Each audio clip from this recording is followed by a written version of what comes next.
This season of On the Contrary by IDR is supported by the John D. and Catherine T. MacArthur Foundation, committed to building a more just, verdant, and peaceful world. More information at mecfound.org.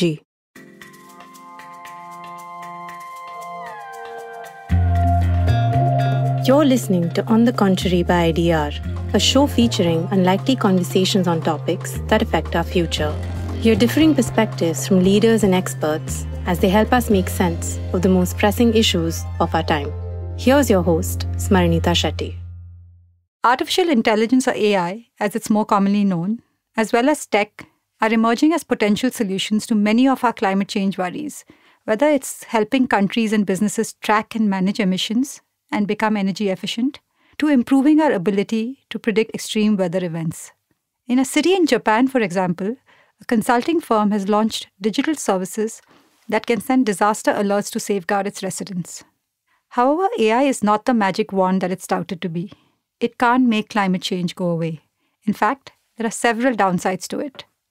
Training of algorithms and storage of large AI models, for one, consumes extremely large amounts of energy. There's also the whole question of who gives and gets access to the data that AI systems use.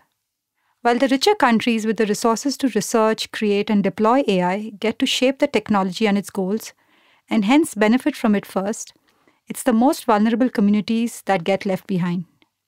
In India, there's very little conversation about what using tech and AI for climate change can actually mean, and the role that government, big tech, and ultimately the people need to play.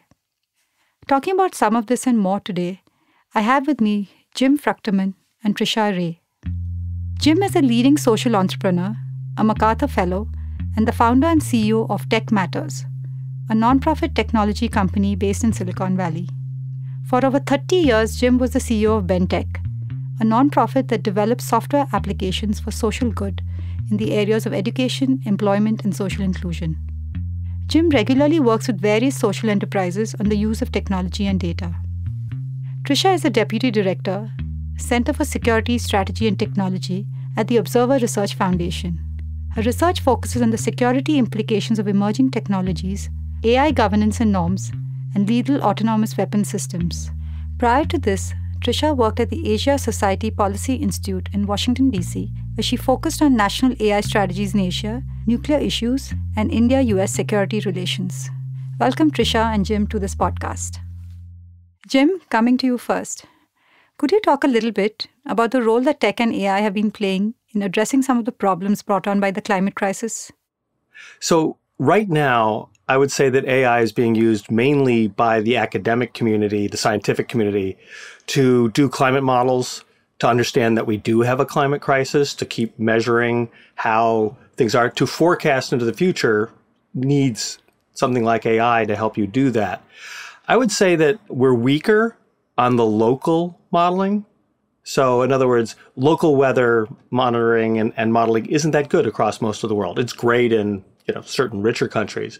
So we know what's going on at the world level, but often knowing what's happening in your district, we may not have bothered to do that modeling.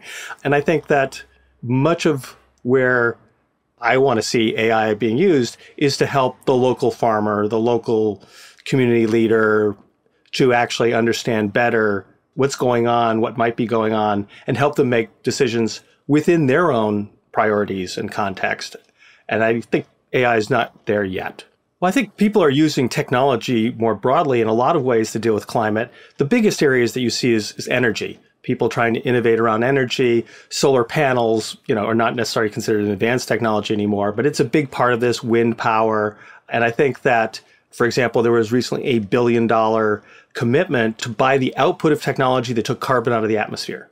Something that is not economic today, but certain companies said, but we'll pay you a lot of money per ton, far more than the market value, to hopefully jumpstart a market to take carbon out of the atmosphere. So I think there's a lot of people who are aware that we have a climate crisis going on, and they want to use technology. And by and large, the focus is on how can we make money on the impending climate gold rush? But I think there are people who want to get that going, especially among philanthropists, tech companies, want to signal things. And you've also seen examples at a community level, right, of tech being used, whether that's in your work in Africa or elsewhere? Yeah, I would say right now we're part of a community that is trying to bring the benefits of technology to local leaders. And it's called landscape focus, the idea that it's more than an ecosystem. It's got humans in it, and it's got nature in it, and it's got food production in it, and energy, everything else. How do you actually make better things happen at the local level? And local leaders don't think very much about climate. They're thinking about how do we increase farmers' incomes when we look like we're going to have less water than we've ever had before.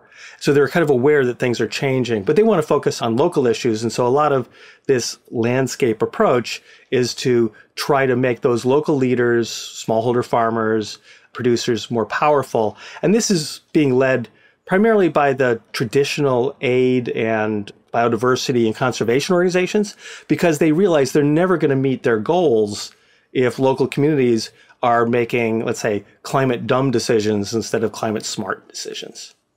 Trisha, in India, there isn't enough conversation about the actual impact that big tech and AI can have on climate itself, right? What it means for carbon emissions and who actually gets to access the technology being developed. Could you talk a little bit about what's happening when it comes to AI and climate mitigation in India? Sure, Smarnita. So as Jim mentioned, there is a lot of good that tech like AI can do, including in helping us track, predict, and mitigate climate change. We could even use AI to invent new synthetic materials to replace the ones we currently use, materials that are more resistant to heat, or materials that can help us store solar energy better. There's also a lot of interest in a concept called a smart grid, and India has its own national smart grid mission, where one could use AI to detect patterns in how people use electricity and how this may change over time and then act accordingly. But the problem with how we talk about tech for climate is that we think it's a clear-cut solution that will neatly fix all our problems. That said, these applications have a cost, and nor can we or should we decouple our thinking about the solutions, as you mentioned as well, with how people and systems work. So let me explain that a little bit. One way in which we can see this problem is that it takes a lot of energy to train an AI model. And there's a study that attempts to quantify the carbon emissions of machine learning. And it says that training a single natural language processing model emits as much carbon dioxide as a car in its entire lifetime. So that's a lot. Now you're seeing the idea of environmentally sustainable AI also kind of gradually coming into the mainstream. As Jim mentioned, there are some big tech companies that are already acting on this. The UNESCO last year also adopted a recommendation on the ethics of AI that includes minimizing the environment impact of AI as one of the principles. But we have to remember that these developments are not happening in a vacuum, nor do they affect everybody in the same way. Right now, the social and economic benefits of AI are accruing to a privileged few countries, and a major concern of developing and underdeveloped countries is that you have data flowing out of their user citizens, and you're having services and products flowing in. So they've become data suppliers and product buyers. There's the name for this concept is data colonialism. Sub-Saharan Africa, Latin America, the Caribbean, South and Central Asia are really falling behind in AI development and use in terms of startups, funding, skills, and so on. So there are many aspects to this issue that we need to look at more closely. That's an interesting point you're making, Trisha, which is who produces the data and who uses it, right? And we've heard the sentence being used often that technology, especially in a country like India, has the ability to democratize as well as divide. Jim, you spoke a little bit about why there is a need to get communities to understand and adopt technology so that it doesn't lead to maladaptation in the long term. But how do we pivot from the seemingly top-down approach when it comes to climate change and tech? How do we move the decision-making power from people with resources, networks, and influence to the communities themselves who are going to be most impacted? So I think that the existing dominant tech business model is extractive. We farm you for your data, and we become billionaires, and we use your data against your interests overall, though it may be in the form of advertising a product you don't need and convincing you need to buy it, or voting for a politician that isn't actually in favor of your interests. So I think a lot of what we need to do to see data and the AI that is built on top of that data to be used more in the interest of global society, local communities, nation states, is to recognize the power of data, especially data in large amounts. So the data of one farmer is not worth anything, really. The data of 100,000 farmers is very interesting and economically interesting. And so this idea of data colonialism is pervasive. Nithya Ramanathan and I have written several pieces on the need to decolonize data, aimed not at the companies, because they're doing total colonial data processing, but at government, at NGOs, to understand that while they're delivering community empowerment, that can't be at the price of extracting the data from a community and then using it to punish that community, which is actually pay for performance can look like punish you for the outcomes that we measure in your data. And so part of this is shifting the power from a unilateral extractive model to one where we understand that there's such a thing as a rightful data owner, and that we're going to use their data not for sort of checkbox consent, but meaningful consent, that meaningful benefits flow to that community. And I think one of the things that's been identified as a big need is we don't have an easy way to share data right now for the social benefit. So can there be a open source license or a Creative Commons license for private data that actually gets used to benefit a farmer? So in other words, that they know that if their data is used, that it's actually going into a model that's going to help their communities, help them more than it's going to help the fertilizer maker, the maker of the agricultural equipment, the supply chain actor who's going to try and, by and large, use data to get a lower price from them. How do we actually kind of shift that power? And I think that's a big theme of how I think the social sector should discard the for-profit business models and actually engage in empowering the communities that they serve. And this also includes government. National governments can sometimes be very colonial in the way they treat local government leaders. Trisha, do you think we need to move towards a more bottoms-up approach as well?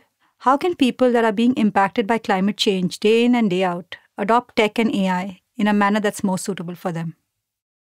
So I think the best solutions come from the people who live with the problems. There's an interesting example in relation to environmental crimes in the Amazon. The situation there is a little tricky because you can't always rely on the government or local authorities because they might often be the ones participating in displacing communities and encroaching on the forest. The Brazilian government also dismantled the organization in charge of environmental monitoring and protection. So there's not a lot by way of official resources you can use there. So there's this nonprofit called Rainforest Connection that uses AI to monitor ambient sound and alerts local team members if it detects logging or poaching activity. So if there's the sound of a chainsaw or something like that.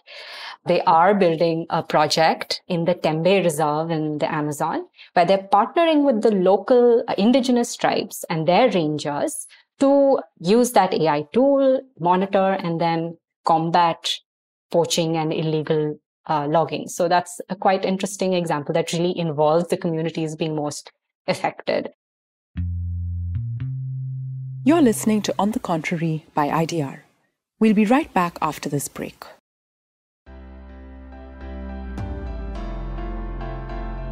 Most of us don't like to fail, and so we try and avoid it at all costs. But failure is natural, and there can be no success without it. In fact, it teaches us invaluable lessons about what not to do and how to make things right. IDR's new podcast, Failure Files, puts stories of failure front and center, where you can listen to candid perspectives and lessons from social entrepreneurs working on some of the world's toughest problems. Listen and subscribe to the show on your favorite podcasting app. And now, back to the show. Both of you have spoken about how tech and AI is being used at a community level and the role that civil society can play in facilitating some of this. But what about the big tech companies? You know that they continue to build larger and larger AI models, which means more emissions and more energy being consumed. So what needs to be done to hold them accountable? Well, it's a challenge because tech companies are very powerful and have this habit of being able to kill legislation that works against their interests.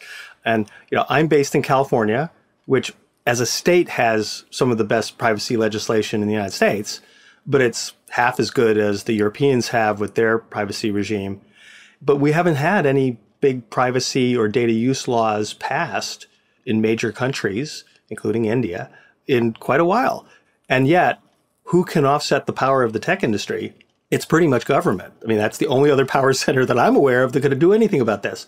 And the tech companies, they have social good arms, but the idea of the social good arm is how do we spend 0.1% of our profits or 1% of our profits, and then let's not talk about what we do the other 95% of the time.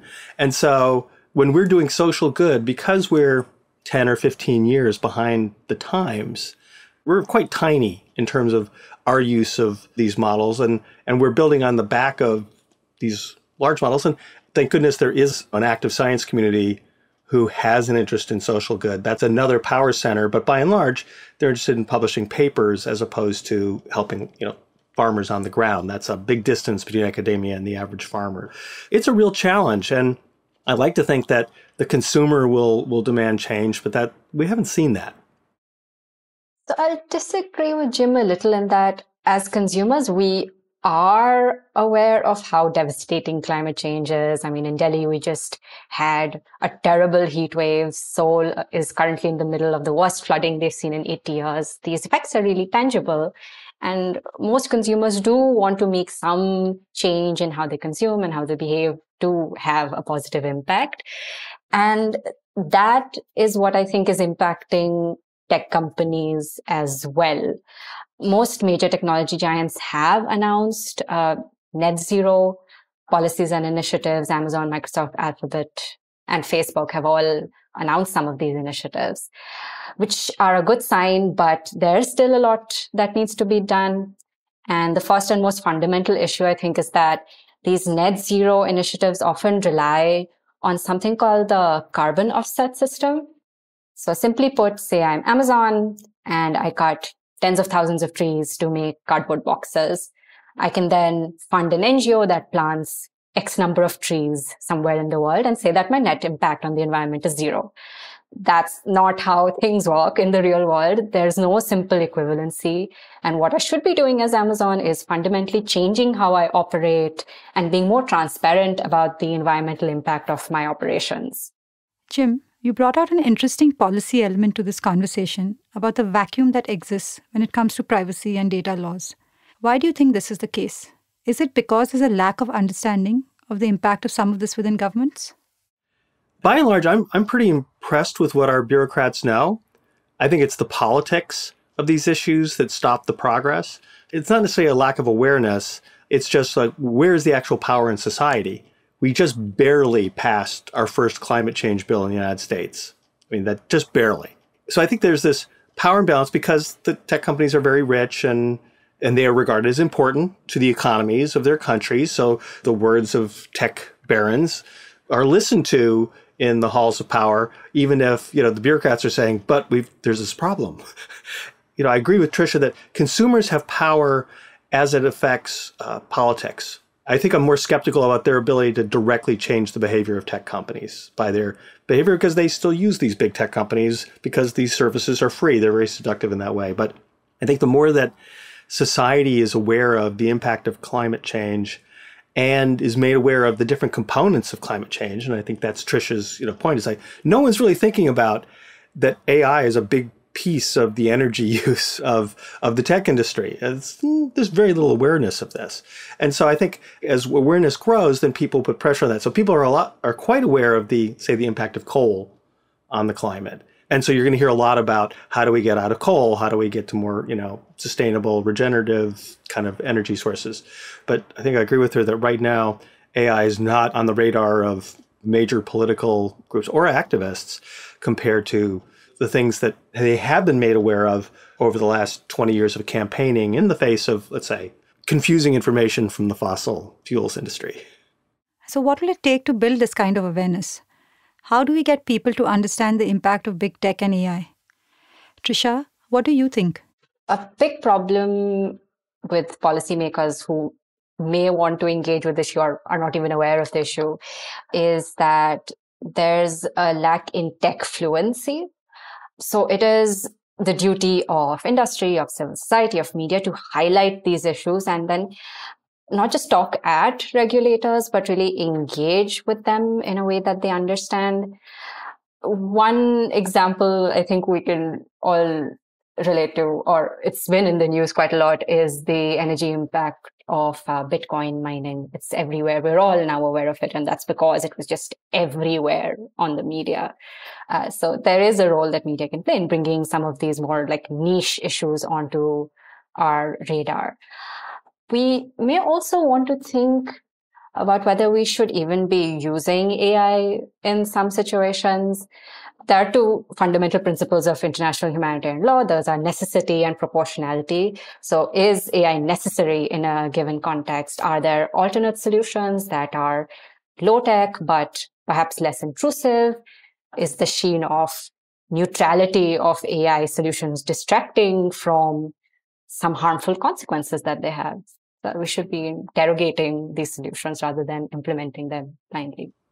And just to follow up, I mean, I'm a tech nerd from Silicon Valley, so I'm pretty far from the media. But I think the role of Hollywood and Bollywood in changing consumer opinions should not be discounted. And one of my early backers is a guy named Jeff Skoll, who was one of the first two people at eBay. And he created a movie company in Hollywood that was going to highlight social issues. And we all joked how much money he was going to lose trying to do this. And participant media has actually really worked. And, he backed An Inconvenient Truth, which was one of the more influential films, and certainly in the United States, about awareness of climate change. I do think that it's not just the traditional news media, but it's also our film industries are often sort of opinion and sentiment leaders if they can turn something into a story. It's not easy to turn AI into a story unless it's, the Terminator movies or something like that. So I think we have to kind of think about this, but I think that does move a society. And to Trisha's second point, I think it's relatively easy for us who are working on tech AI for social good. We're going to use AI to help disabled people. We're going to use AI to help people figure out what's going on in their district. Those are easy. Those, again, represent 0.01% of the AI field if we're being very successful. So it's easier to argue for, I think, for these small and, let's say, small scale uses of AI, and will be small scale for the foreseeable future, compared to large scale uses of AI that are more comparable to Bitcoin, which is hard to defend on a climate basis. Its benefits are not in proportion to its climate impact is a pretty easy statement. Lastly, if you could get tech companies to listen, if you could get governments to listen and media to listen, what would you tell them? Whether it's in the form of an incentive or a stick. I've been working on AI for social good for more than 30 years. So when I think about what I would like to have changed, I would like to have access to the data and the models that the tech industry have, rather than on a tiny crumb of a budget trying to recreate this data. And I think we often think of our natural resources as belonging to the citizens of a country, and what we do, say, with our oil wealth should actually benefit all of our community. How do we actually do that when it comes to tech? How do we see that it's not just used for commercial reasons, but actually for public health reasons, for climate change reasons, for educational reasons? And that's not the status quo. And so I would love to see nations say, hey, data is not like oil. If I give you a copy to do something for social good, it doesn't cost you anything. It doesn't take anything away from your advertising business. And yet we treat data like it's oil or gold and can only belong to one company. And I find that very incompatible with society's interests. AI and tech and climate, they're all sexy fields, but there's like a dearth of funding for some of the more basic, like academic research on some of the less explored, less commercially viable aspects of some of these issues. One example, this is not related to climate, but Bangla as a language is really difficult to digitize and use for NLP applications. And right now, the institution doing the most work in preserving a language digitally that's spoken by millions of people is one university in Dhaka, and they're not really that well funded either. So that's, I think, a very fundamental problem, funding for these like less sexy academic applications. Often when it comes to conversations on technology, and even climate change for that matter, all the technical jargon that we hear can often be difficult to follow. But both of you have laid out the pros and cons so coherently for me, and hopefully for all our listeners as well. Jim, you seem to be optimistic about how technology and AI can solve some of our climate change problems. But you've also caveated that with the fact that the space needs to be regulated. This is especially true if you want to shift the power from those with the money and influence to those actually being impacted by climate change.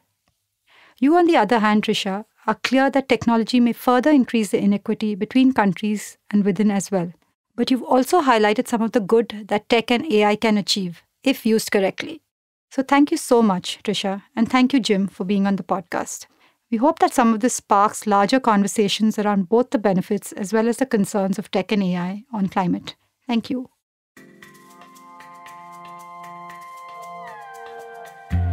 On the Contrary by IDR is produced by Rachita Vora, Smarnita Shetty, and me, Shreya Adhikari. Production by Made in India. If you like our show, please subscribe and leave us a review wherever you get your podcasts from, so more people can find out about us. You can also email us on writetous@idronline.org or find us on Facebook, Instagram, Twitter, or LinkedIn. Thank you for listening, and see you next week.